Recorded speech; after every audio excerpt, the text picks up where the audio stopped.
My name is January Rogers, and I am MåRtĩãñS from Six Nations of the Grand River. I'm the owner and publisher of Ojisto Publishing, which I operate out of my home on Six Nations of the Grand River. And I'm here today for Brickyard video project for the month of June, which is International Indigenous Month. Well, we're going to call it international, even though I think it's national. We're going to go global, if that's okay with you. And I'm sitting here with an amazing author, someone who is representing the South in this collection of author videos. And this is Roméo Desmarais. Please introduce yourself. The third. Thank you. Yes, I am RoMeO-HoMeO of the Martians, my pseudonym, because Desmarais, my last name, means of the marshes, and someone misheard Martians, and I ran with it.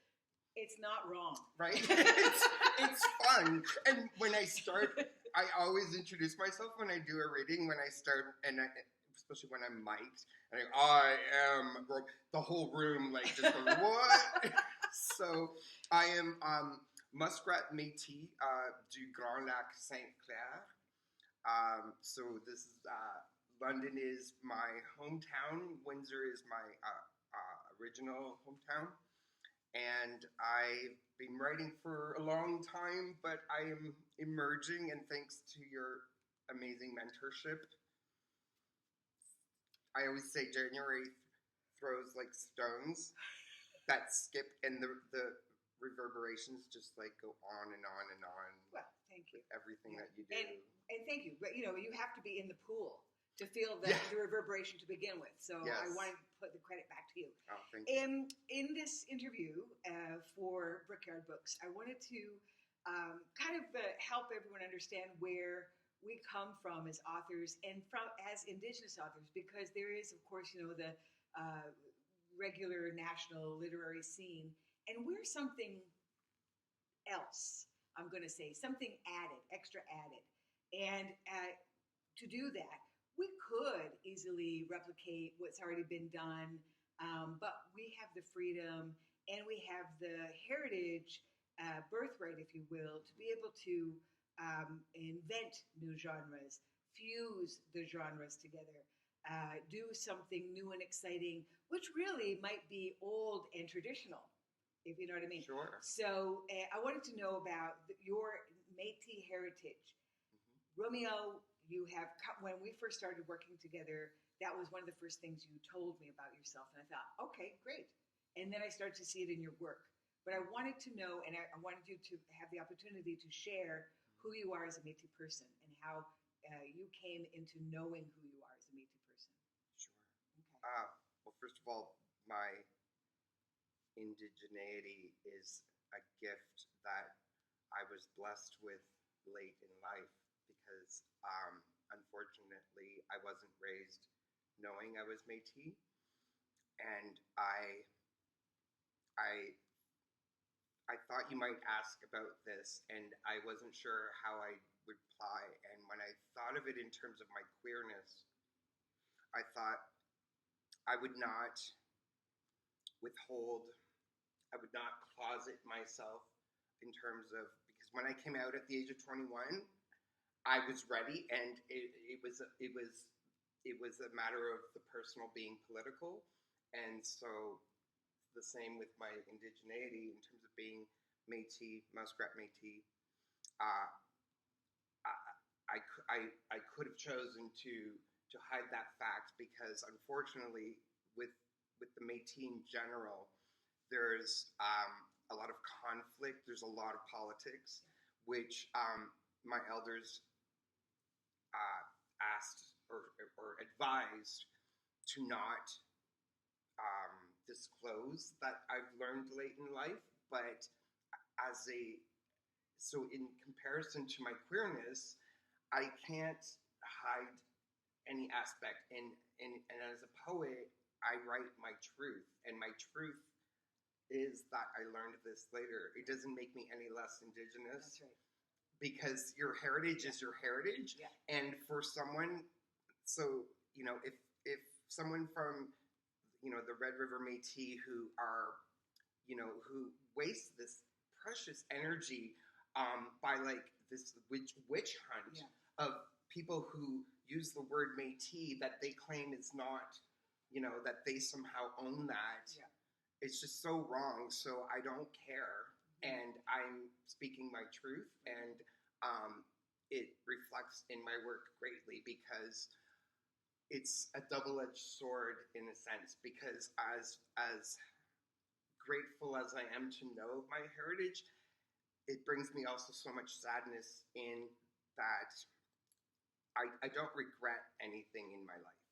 I go by that Edith Piaf song, Je ne regrette rien, ne rien. I do regret not knowing, and that's just the way things happen. But I also feel that sadness for my ancestors, for the generations such as my parents, grandparents, who did not know, right? And that's a matter of also politics, because had they been out about their Métis-ness, they would have been ostracized, and so they did it for survival. And I speak about this in my work. So yeah, this is amazing. Thank you for disclosing all of that. It is a complex thing, this Métis identity. Indigenous identity is complex, can be complex, depending on who you're speaking to. Yeah. And all roads, all of that complexity and confusion lead back to a colonial foundation.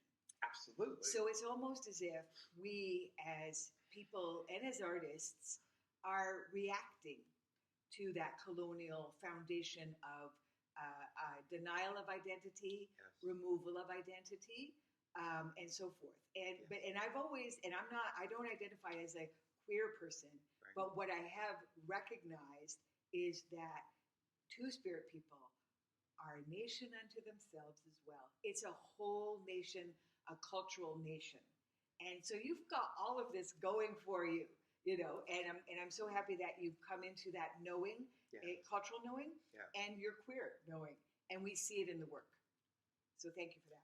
And just if I may add, it's being queer is where queer people are marginalized, not unlike Indigenous people are marginalized. Yes. So we're like, we got that double marginalization of being queer and Indigenous. Oh yes, so, happy navigating. So it's like it just makes you all the stronger. Yeah, right. Exactly. So, and we get to represent both of those things. All of those things at once. So thank you for that. And so I have a full disclosure, since we're speaking about that. I know you through our mentor-mentee relationship.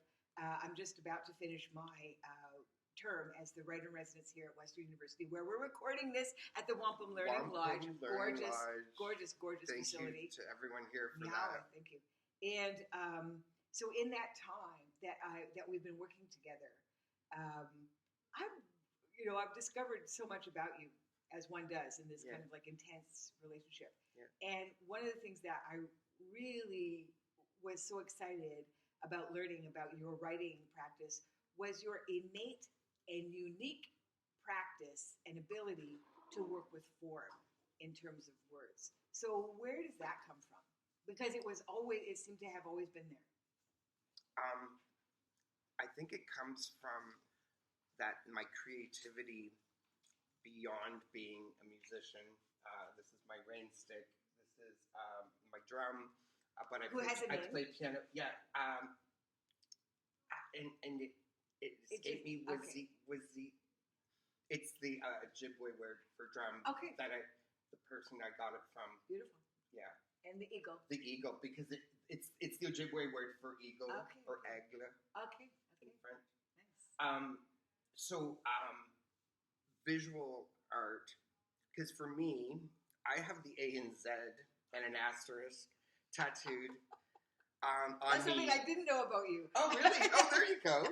Because for me, letters, print, text is art. Yeah.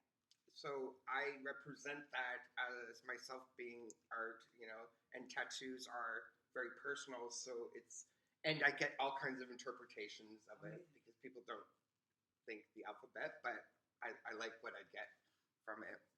So I've done 2 exhibits of textual art. This one, for example, my rain stick gifted to me from my sister, I wood burnt a poem onto it. So it was hanging in the gallery with the other exhibits. So I like to take the poem off of the page and present it in whichever way, because the rain stick figures into this poem because it's about a summer storm. So you actually have to, when you read it on the stick, you have to turn it over and hear the rain fall. Let's hear the rain. Do you want to hear it? Absolutely. It's a short poem. It's right there. Let's just and it's even the right way. Well, let's hear the rain stick. I don't know. We have time for the poem, but yes. Oh, okay. Yeah. Since we're referencing so here, her. here it is. It's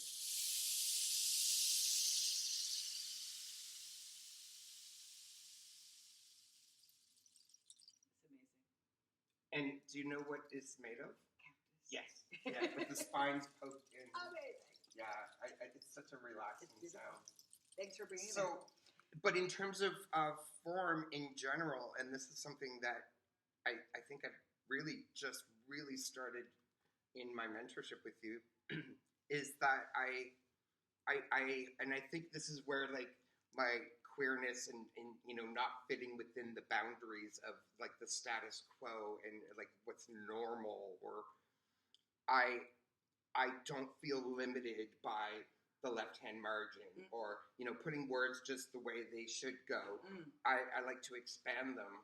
So I like to make the reader kind of work at seeing the text, because even though the interpretations might not be as multiple, the way that it's read can be. So for example, I'll have like something where it's not clear where you should read first, but it doesn't matter. So you get to choose, however. And so my form is not limited at all. Oh, wow. So that's so great. And it's so you. And you do so well with it. Like I could see you almost like an interior decorator. Not, I don't mean to be cliche, but of the space of the page. Absolutely. And in that sense, we're almost looking at text as a visual form. Absolutely. And if you want to take it even a bit further, yeah. we can think of the act of writing as performance. Oh, and yes, you've gone into performance with your literary work as well. So let's talk a little bit about that. I love performing. I know. I've been doing it as a child. I sing solos, I piano recitals or whatever, so that it's just natural for me. So when I started writing at the age of 21, after coming out, because it opened the floodgates, and I wrote a lot about my queerness. Amazing. And similarly, finding out about being Métis, now I'm similarly opened up a whole other venue of writing for me. Amazing? And the comparison, and I just love it. That's I love it. Okay. So to perform, for me, like it's, because as much as my work is visual, it's also has, I hope, a lyrical quality that, and I know, we might talk about my songwriting, but even just the spoken word, it's meant to just like bring the text off of the page for an art piece. You bring it off of the page to perform it. You don't read it. Right. Like people, when I go to readings and they're like, "Ma, ma, ma," and I'm like, come on. So I perform it, and so beyond I am RoMeO-HoMeO the Martians, I'm giving it. I'm like giving my whatever I'm performing and reading. So and then, so going that extra bit is your go-to. That's that's where you operate. I love it. Well, since we did kind of touch on your songwriting, there's that relationship between poetry and lyrics, and so I just want to kind of talk to a little bit about those similarities and those overlaps, but also those distinctions. Sure. Do you think about that very much? No, because because just like when a poem comes to me, I just let it out. So the lyrics I've written, they just come out, and so even though like I have a folk song called John McCauldron about a homeless man, it came out as the typical structure of a song in terms of chorus, verse, bridge, repeated, every time, adding to the story, and so I think like it just comes out without thinking like, is this going to be a song? Is this going to be a poem? Because really, any of my poems I could technically put to music. So because poetry and songs are like the same side of the coin, really. Totally, yeah. But obviously the distinction being, if it's structured for a song, then you have like the repeating chorus, verse, and melody being, I'm adding thinking, that in. I'm thinking of someone like Leonard Cohen, who speaks his songs pretty much. Yes, because he can't really sing. Because he can't sing, and we're not talking shit about Leonard. Of course not, because he's such a strong lyricist. Exactly. Yeah. So, and he has admitted that himself that he can't sing. Okay. But they're almost they're more than cousins. The lyric and the poem, they're like siblings. Absolutely. Really. It's almost like the four chambers of the heart that get split up, if one wants to put it that way and write a song about it. There you go. There's an idea. There you go. Let's do it. Okay. And then also, I had a question about, the future. So now, little birdie, you're getting kicked out of the nest. And so... But you prepared me so well, It's bittersweet. You were ready. You were completely ready. Well, just you asking me to do this. Yes. So thank you. You've earned it. So about that, when we think about, the future of Métis and Indigenous literature, say, for example, or any kind of the literary arts, what do you see happening in the future? Wow. Well, or even just for you personally. Well, I'm thinking in general. Yeah. I'm thinking back to the excellent book you recommended, Indigenous Style. Styles of Writing. Indigenous Style Writing by Gregory Younging. That book is so, it's like a Bible. Okay, good. And when it speaks about how colonialized the publications, the editors, so we have to go through their doors. Yeah. But the future will bring more Indigenous editors, and so they will be, So I see such a bright future because, like, for example, I foresee I would like to do editing as well as performing, publishing, exhibiting. So that's definitely on my radar. Excellent. And I'm applying to the Indigenous Writers Circle for Audible, and I foresee myself being mentored by Joshua Whitehead, who is just amazing. It's just putting it out in the universe.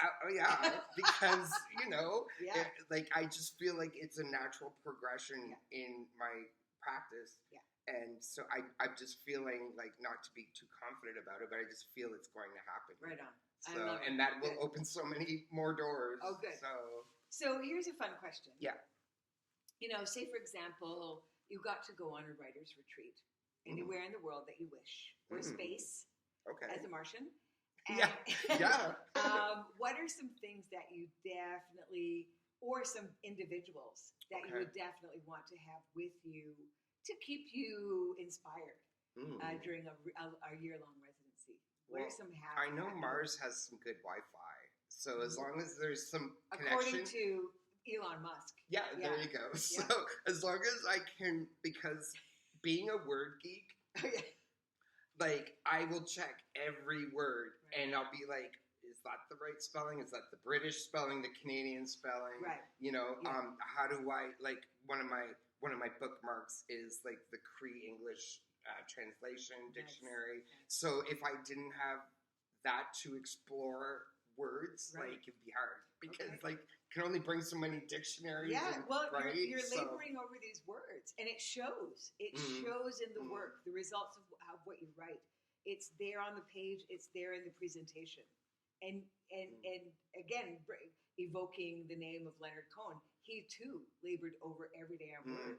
So I think we all do as writers. There's some excellence in that. It's the part of the practice. It's part of the excellence. Any individuals that you would bring along with you? Well, if you want to come visit, that'd be nice, Mr. Whitehead. Okay, Sure. my boyfriend. Oh, I think he'd. Yeah, I think he'd. Okay. He'd be a little amiss if I mentioned him. Dear Tom. Yes. Oh my gosh. And then here we go. We're winding down in our conversation here. I have on this page queerness. So we're back to which I've spoken this about. identity. Yeah. Has there been, as a writer and someone who is kind of coming into their queerness and coming into their identity as a writer, is there someone or some publications that you saw that really inspired you? Maybe it's even a musician or something like that. Like someone who you said, oh my gosh, look at how they're doing it. Look at what they're saying. And someone who provided that inspiration for you. To be honest, I've always just been inspired by my own story. Although queerness, like indigenousness or indigeneity, is so individual. Yeah. But everyone's story is so unique, and I admire and like for example, Joshua Whitehead's.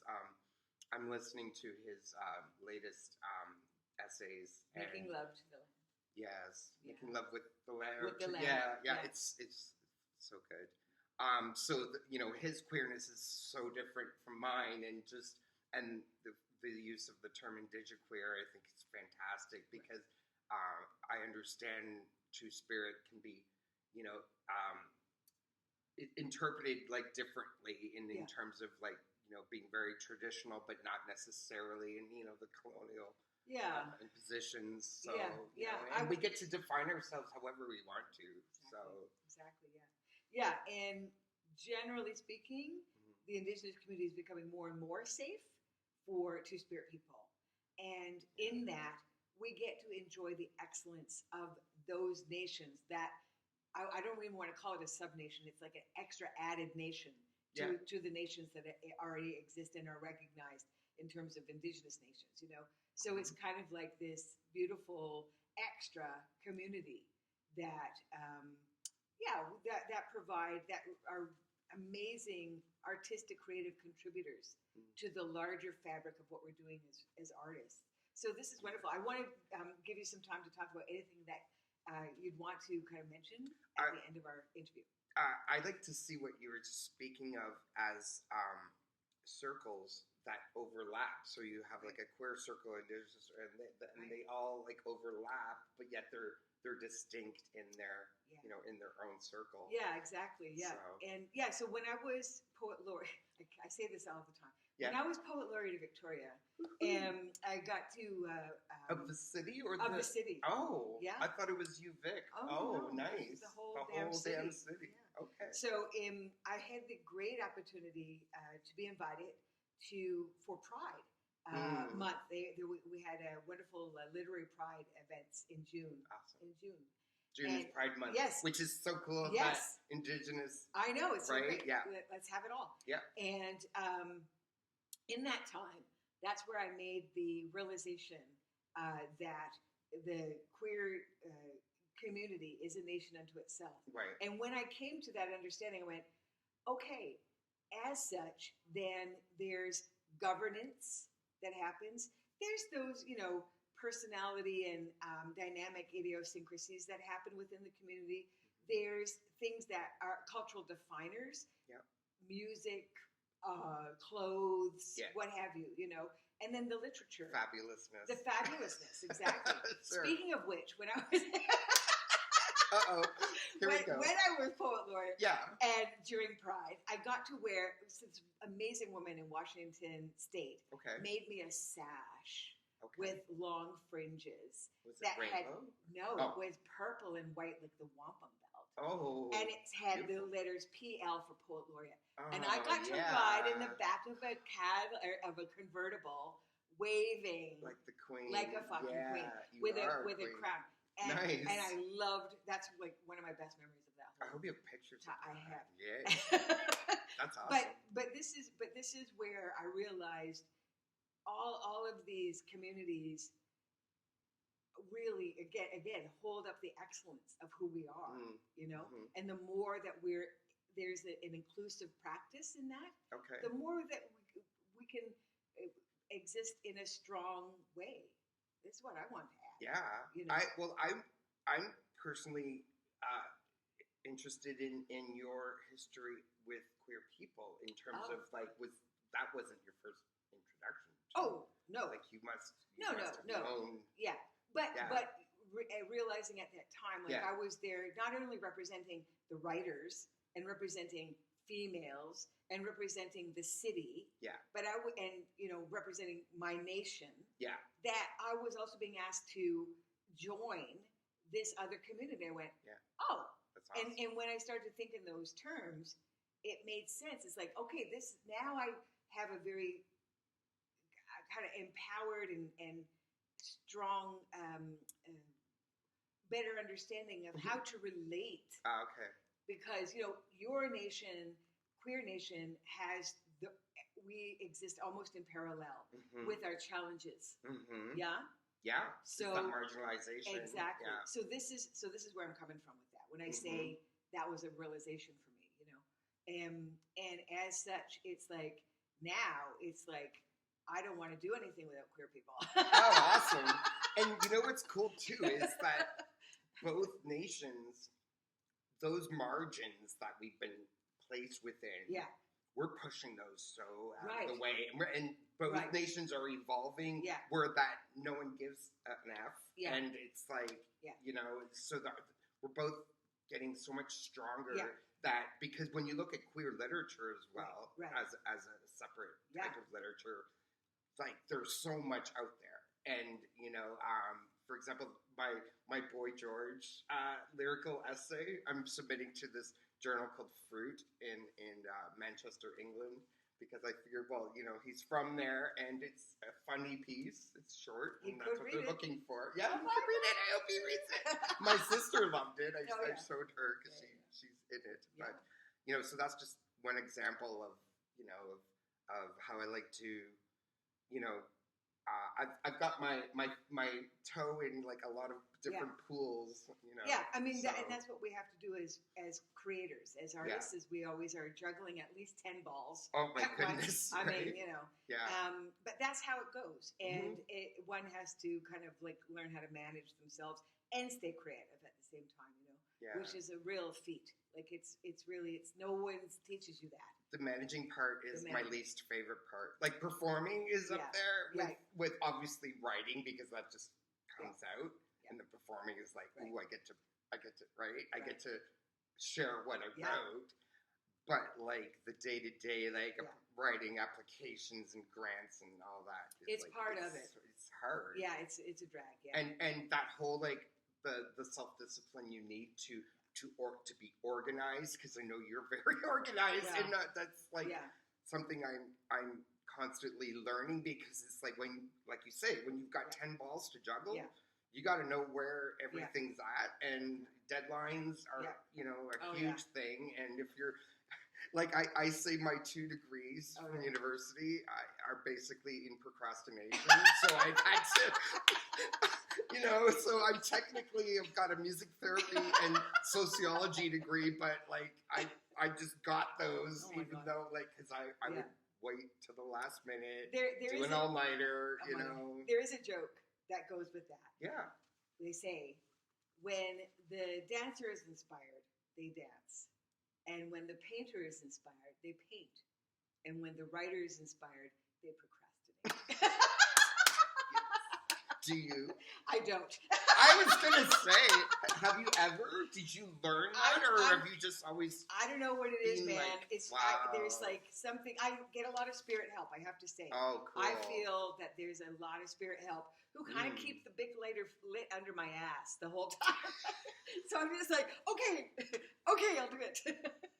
And I feel like I'm like, talk about a gay icon show, the Golden Girls. Oh. You know that meme I sent you? Oh, yeah. Where it's Dorothy and her mother, Sophia. Dorothy's got her hand, and it's something about like the spirits. Oh, right. That's and right. me, and I'm like Sophia because like I can't shut up, and so it's fun. That's how it goes. But anyway, thank you. That's a wonderful talk. Thank you, and all the best. You're going far. You're shooting like a star. I love up that. into space. I love when you said that my time is now. Your time is now. That was like, wow, how inspiring. Yeah. Thank and you. yeah, I mean, you have the passion.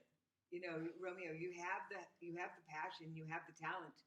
So, you know, it's gonna reward you back. Honestly. Thank you, and thank you to Janice Jolie, for doing this for us. Absolutely. Thank you, Brick Books. Yes, and Brick Books. Yeah, thank you. Awesome.